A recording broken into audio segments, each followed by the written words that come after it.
I'm going to tell you why your kids throw such crazy tantrums with their device use.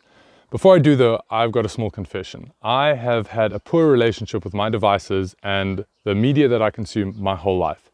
I was an obsessive gamer as a kid, or as a 20-year-old up until my 20s. I've had a bad relationship with social media up until, about the early parts of this year. And I had a really interesting insight the other day. I managed to stop watching all forms of content, social media, for about a week. And it was just the other day, I was watching some of the content that I normally watch anyway, riots in America. I watch a little bit of MMA online as well. And what I noticed was that as I was watching this video of this guy who was pulled over by the cops and was being threatened to get pepper sprayed for something ridiculous. You've seen the stuff going on online. I realized that my heart was racing. I was in an adrenalized state. I was having a full-on reaction, like I was in that car with that person. And I only noticed it because I'd had that gap in the last few days. And that's exactly what's happening with your kids. Their hormonal systems, their feeling systems are so sensitive and, as you know, so volatile in some ways that the content they consume and their behaviors and habits has a massive impact on how they emotionally react to the environment. So I want to give you 3 things to think about so that you can start to change the way your children relate to their devices. Number 1, you have to understand that children are contextual. They are not conceptual. So when they mess up and they have a tantrum, you can't give them a concept to think about. I told you to do your homework and you didn't do it, so now you're doing this.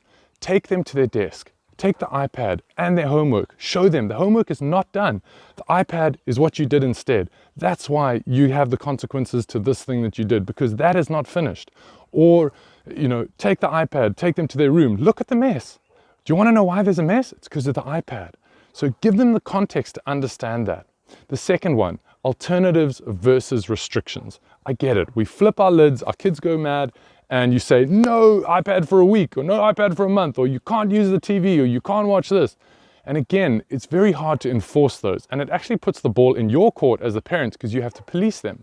Rather give them alternatives. So say to them, you're not allowed to watch this kind of movie, but you can watch documentaries. Or you're not allowed on your device at this time and this time, but you can use them at this time and this time. You can't play Fortnite because it makes you crazy, but you can play Minecraft. Or you give them some other alternative. You can't do this, or you can go to a friend's house. The third one I want to give you is that right now it's insane to think that we can't have any screen time with our kids. You've got massive screen time as a parent at home working, so rather go for quality over quantity. So what I mean by that is that don't try and put all the restrictions on the quantity. Don't get obsessed with how much screen time, how much play they're missing out, how many this and how many that. Rather think about what is the quality of the content they consuming online. Are they watching documentaries, learning about coding, finding out how to create awesome paintings and doing projects and learning stuff? That's valuable screen time. So really push them towards quality versus quantity. I hope that's been useful. I am producing a webinar series that I'm very excited to give you guys. And if you want access to that, please use the link below.